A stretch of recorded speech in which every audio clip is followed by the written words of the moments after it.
दूसरों को लगता है कि वो मुझे कमजोर नहीं, हम पार्टी को मजबूत बनाते हैं, दूसरे को लगता है। हर एक एक बिंदु को इतना उसको ध्यान में रखते हैं जिसके कारण बड़ा से बड़ा देश का संकट भी टल जाता है। सिरफिरे विचारधारा के लोग हैं जो कुछ भी नहीं समझते, केवल और केवल कुर्सी के रक्षा के लिए वो सब कुछ को नीचे दबोच देते हैं। देश से भी ज्यादा, धर्म से भी ज्यादा अहमियत दे दिए हैं कुछ लोग, जिसके कारण उनके द्वारा ऐसा कुकृत्य किया जाता है। जिनको सिर्फ और सिर्फ किसी भी सूरत में जिनको कुर्सी चाहिए वही लोग ऐसा कर, हम जात पात करके आगे बढ़ावे उनको ऐसा लगता है। इसलिए यह कह देना कि अति पिछड़ा का सम्मान नहीं होता है, ये वो लोग कहते हैं जो सम्मान नहीं देते हैं। राहुल गांधी की सदस्यता रद्द होने के बाद चर्चा ज़्यादा तेज है और आज तेजस्वी यादव सीबीआई ईडी के समक्ष अपने बयान को दर्ज कराने गए हैं। सीबीआई और ईडी उनसे पूछताछ करेगी। विपक्षी दलों को लगातार परेशान करने की साजिश भाजपा कर रही है और भारतीय जनता पार्टी विपक्ष को खत्म करना चाहती है, ये आरोप लगा। और ऐसे में हमारे साथ हरी सैनी भारतीय जनता पार्टी एमएलसी हैं। जानने की कोशिश करेंगे भाजपा विपक्षी दलों को कमज़ोर कर रही है, बिहार की सरकार अब अस्थिर कर रही है कि फिर से सरकार में आया जा सके। यह कहना कि भारतीय जनता पार्टी विपक्षी को कमज़ोर कर रही है, मुझे लगता है जो सिर्फ दूसरों पर दोषारोपण करने का जिनका भाव है वही व्यक्ति कहेंगे, नहीं तो बाद में कि मुझे लगता है कि भारतीय जनता पार्टी का पन्ना प्रमुख से लेकर पंचायत अध्यक्ष, प्रखंड, जिला, प्रदेश और केंद्रीय नेतृत्व तक सभी के सभी भारतीय जनता पार्टी को मजबूत बनाने में हम लोग लगे रहते हैं। और दिन रात जिस तरह अपने परिवार को सबल बनाने के लिए लोग परिश्रम करते हैं, उतना भारतीय जनता पार्टी के कार्यकर्ता पार्टी को मजबूत, दूसरों को लगता है कि वो मुझे कमजोर नहीं, हम पार्टी को मजबूत बनाते हैं, दूसरे को लगता है। इसलिए मैं इन विषयों से नहीं, ऐसा लगता है ना, परसों की बात है, 2 दिन पहले राहुल गांधी को 2 साल की सजा हुई और इतना जल्दी सजा हो गया, और 2019 का मामला है और अभी सजा हो गई। उसके बाद कल की खबर है कि राहुल गांधी की सदस्यता रद्द करा दी गई। उसके बाद आज की खबर है कि तेजस्वी यादव आज सीबीआई के समक्ष पेश हो रहे हैं। मतलब 3 दिन में तो 3 घटनाएं ऐसी प्रदर्शित कर रही हैं, देश के कई विपक्षी दलों को लगातार इस तरह के परेशानियों का सामना करना पड़ रहा है। दिल्ली के शिक्षा मंत्री लगातार ईडी सीबीआई का चक्कर काट रहे हैं। देखिए, सीबीआई की बात करेंगे, मैं तो धन्यवाद करता हूं अपने देश के यशस्वी प्रधानमंत्री और दुनिया के सबसे लोकप्रिय नेता आदरणीय नरेंद्र मोदी जी कि ईडी और सीबीआई, इससे पहले भी जब श्रीमती इंदिरा गांधी जब प्रधानमंत्री थी उस समय में भी वो रिपोर्ट किया गया था सीबीआई के द्वारा कि आप पर खतरा है, वो बहुत ज़्यादा ध्यान नहीं दिए। आज हमारे प्रधानमंत्री इतना हर एक एक बिंदु को इतना उसको ध्यान में रखते हैं जिसके कारण बड़ा से बड़ा देश का संकट भी टल जाता है। इससे पहले आपने देखा होगा कि सीबीआई के रिपोर्ट पर सारे एक यहाँ आपको एक संगठन जो इसका माहौल था कि देश में एक अलग ढंग का भाव पैदा करे, उसके आधार पर पता चला पूरा प्रोजेक्ट बढ़िया से बनाकर सब छापामारी करके उस संगठन पर अंकुश लगाया। बिहार में जो आतंकी, यह हमारे प्रधानमंत्री का देन है कि छोटे से छोटे और बड़े से बड़े मुद्दा पर ध्यान देते हैं, और बड़ा मुद्दा पर आदरणीय श्रीमती इंदिरा गांधी ने ध्यान दिया तो परिणाम क्या हो गया, घटना घट गई। तो इसको तो, और जहाँ तक सीबीआई की बात है तो अब बताइए इसमें किसी गरीब जनता का कोई नुकसान हो रहा है क्या? नुकसान किसे हो रहा है? जो अपराधी प्रवृत्ति का काम करते हैं, जो गलत करते हैं। तो क्या गलत को गलत कहना, गलत पर नजर रखना क्या कोई अपराध है क्या? और वो अपराध भारतीय जनता पार्टी को उस पर ध्यान रखना, इनसे ज्यादा तो सीबीआई का जिम्मेवारी है। तो सीबीआई ध्यान रख रही है तो उसमें लोगों को लगता है कि भाजपा कर रही है। ये स्वाभाविक क्रिया है कि जब आंधी आती है तो छोटे जमीन पर जो घास है उसको झटका नहीं लगता, झटका लगता है बड़े पौधा को। तो दुनिया की सबसे बड़ी पार्टी है भारतीय जनता पार्टी, इसलिए उस पर लोग दोषारोपण कर देते हैं, नहीं तो बाद बाकी इसमें भाजपा किसी को कुछ। अच्छा जरा अभी देख लीजिए, अभी जो आपको हमारे राहुल गांधी जी के साथ ये घटना घटी, मेरा कहना है कि इसमें भारतीय जनता पार्टी कहाँ है, हमको बता दे। केस तो आप ही लोगों ने किया ना, भाजपा विधायक ने केस किया। हम बता देते हैं, उसको भाजपा विधायक मत बोले। जब घटना घटी तो देश के एक बेटा को लगा कि देश के प्रधानमंत्री पर कुछ लोग उल्टा सीधा बोल रहे हैं, तो वो देश के बेटा के हैसियत से उन्होंने केस किया अदालत में। संयोग से वो व्यक्ति विधायक है या सांसद है, लेकिन वो देश का बेटा है, लगा कि भारत के प्रधानमंत्री पर ऐसा वो अपमानजनक शब्द बोल रहा है तो इस कारण ऐसा किए। लेकिन यह कानून बनाने वाला हमारे नरेंद्र मोदी जी नहीं थे। ये 1947 में देश आजाद हुआ और 1951 में ये कानून बना था, और उस 1951 के कानून को आज पारित किए हैं हमारा जज, हमारे जस्टिस क्षेत्र में, उसको वहां पर जाके वो दोषी करार दिए गए हैं।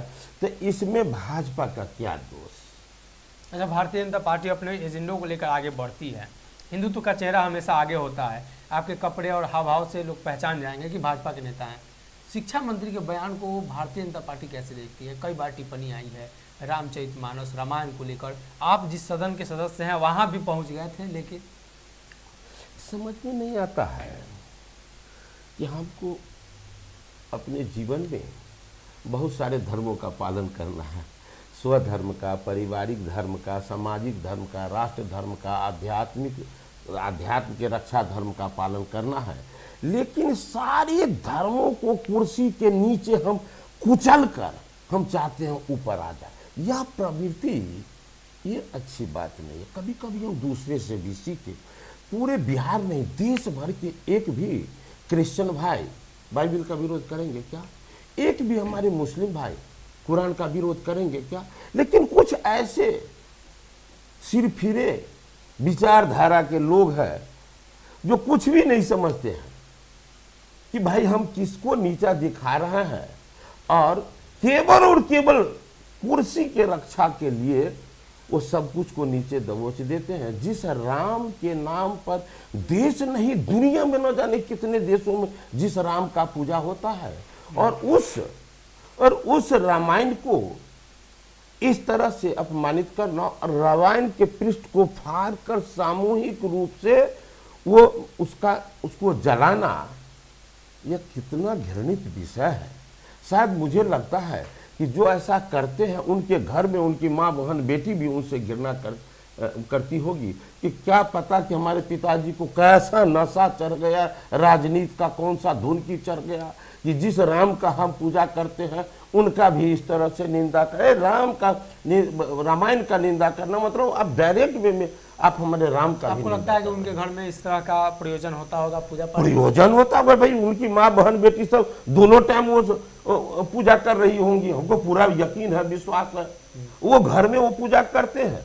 और तो हमको लगता है कि ये भी रामनवमी के दिन पूरा कपड़ा पीला वस्त्र पहन के चंदन लगा के कहते होंगे कि हम उपवास में रहते हैं रामनवमी के दिन, राम जी का वो सब कुछ करते होंगे। लेकिन एक है कि जो ये थोड़ा सा राजनीति को सबसे ज्यादा, देश से भी ज्यादा, धर्म से भी ज्यादा अहमियत दे दिए हैं कुछ लोग, जिसके कारण उनके द्वारा ऐसा कुकृत्य किया जाता है। भारतीय जनता पार्टी सवर्णों की पार्टी है, दलितों की पूछ नहीं है। दलितों के मसीहा के तौर पर लालू प्रसाद यादव अपने आप को प्रोजेक्ट करते हैं। हमने दलितों को आवाज दिया। लोग कहते हैं, कौन लोग कहते हैं? जिनको सिर्फ और सिर्फ किसी भी सूरत में जिनको कुर्सी चाहिए वही लोग ऐसा कहते हैं। जिनको काम करके हमको प्रांत को और देश को आगे नहीं बढ़ाना है, हम जात पात करके आगे बढ़ावे, उनको ऐसा लगता है। बाद बाकी भारतीय जनता पार्टी सबका साथ, सबका विकास, सबका विश्वास, सबका सहयोग का वो सिर्फ नारा ही नहीं देते हैं, वो जमीन पर दिखता भी है। आप देख लीजिए, अपने प्रांत से देख लीजिए, अभी देख लीजिए जनक राम जी हमारे विधायक रहे हैं, मंत्री रहे हैं, सांसद रहे हैं। संजय पास आदरणीय हमारे संजय पासवान जी को देख लीजिए, मेरे ही जिला से, मेरे ही गांव के हैं। वो पूरा जीवन जो है वो सम्मान पाए हैं भारतीय जनता पार्टी में। अभी देश के राष्ट्रपति को देख लीजिए, कितना लोग गौरवान्वित है उनको लाकर। सबको लग रहा है कि एक भारतीय जनता पार्टी। और फिर देखिए, अरे राष्ट्रपति एक वैज्ञानिक बन गए, उस योग्य थे, तो उनको राष्ट्रपति बनाया गया था कि नहीं? बनाया गया था ना। कहाँ पार्टी देखती है, जात पात की बात करती है? लोगों को लगता है, जिनको जो लगता है लगने दीजिए। हमारे पास जो वाहन है उसी गति में हम चलेंगे, दूसरे के पास जो वाहन है उसी गति में चलेंगे। जिनके पास ऊर्जा रहेगा, जिसके गाड़ी में ईंधन रहेगा, वही आगे बढ़ेगा। भारतीय जनता पार्टी अभी दुनिया की सबसे बड़ी पार्टी है, यही आगे रहेगा, पूरा यकीन है, विश्वास है। बिहार में अति पिछड़ा राजनीति काफ़ी मजबूत हुई है। आपके पार्टी की तरफ से अति पिछड़ा समाज से आप आते हैं, मलाह समाज से हैं। बिहार में मलाहों का वोट प्रतिशत काफ़ी बड़ा है।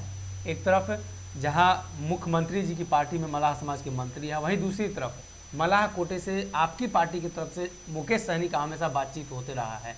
गठबंधन में रहें, मंत्री रहें, भारतीय जनता पार्टी अपने समाज के सहनी मलाह नेताओं को आगे नहीं बढ़ाएगी? आगे नहीं बढ़ाएगी भाई, सभी लोग लाइन में लगे हुए हैं। आज जो ही कुछ, इससे पहले हमारे ही भाई अर्जुन सहनी जी थे, एक भाई वो भी तो है, वो भी तो एमएलसी थे, भारतीय जनता पार्टी ने उनको सम्मान दिया। और जहाँ तक हमारे मुकेश बाबू का सवाल है, तो मुकेश बाबू को भी इतना बड़ा सम्मान किसने दिया? एक कहावत है गांव घर में, कहता है कि चले नहीं आवे तो अंगना टेढ़। जिसको चलने नहीं आता है तो कहता अंगना टेढ़ है, ठेस लग गया है, गिर गया है। तो ये आंगन तो वही है भाई, जिसमें प्रतिदिन लोग रहते हैं, जीवन बसर कर रहे हैं। ये आपको नहीं चलने आया, तो भारतीय जनता पार्टी इस समाज के नाम पर उनको सम्मान देने का काम किया था। लेकिन वो शायद उसे हम बहुत उनके बारे में चर्चा नहीं कर पाऊंगा, अच्छा नहीं लगता है। वो हमारे समाज को जिस मुकाम पर पहुंचाना चाहिए था नहीं पहुंचाकर थोड़ा सा एक जरा सा व्यक्तिगत स्वार्थ में लग गए, जिसके कारण जो है इस समाज का भी नुकसान हुआ है। बाद बाकी उनके बारे में हम नहीं कुछ कह पाएंगे, लेकिन लगता है कि भारतीय जनता पार्टी में निषादु का स्थान है। नहीं तो देखिए, एक मछली बेचने वाला मलाह का बेटा मछली बेच, मैं भी तो मछली बेचने का काम करता था भाई। आज इस मुकाम पर लाया है, किसने लाया है? भारतीय जनता पार्टी ने यह सम्मान दिया है मुझे। तो इसलिए यह कह देना कि अति पिछड़ा का सम्मान नहीं होता है, ये वो लोग कहते हैं जो सम्मान नहीं देते हैं। अभी आप देख लीजिए, मैं हमेशा कहता हूं, मैं हरी सहनी, मैं अपने बदौलत नहीं बना हूं, मैं अपने जाति के बदौलत बना हूं। मैं मलाह के नाम पर बना हूं एमएलसी, और जिस मलाह के नाम पर मैं बना हूं, आप सदन में एक एक आवाज देख लीजिए, आपको दिखाई देगा कि उसमें प्रांत का हित और अपने समाज के हित की बात करता हूँ। खोलकर कहता हूँ जहाँ जाता हूँ वहाँ कि मैं मलाह के नाम पर बना हूँ और उस मलाह के लिए हमेशा आवाज़ उठा रहा हूँ। लेकिन जो लोग कहते हैं कि वो अति पिछड़ा का वो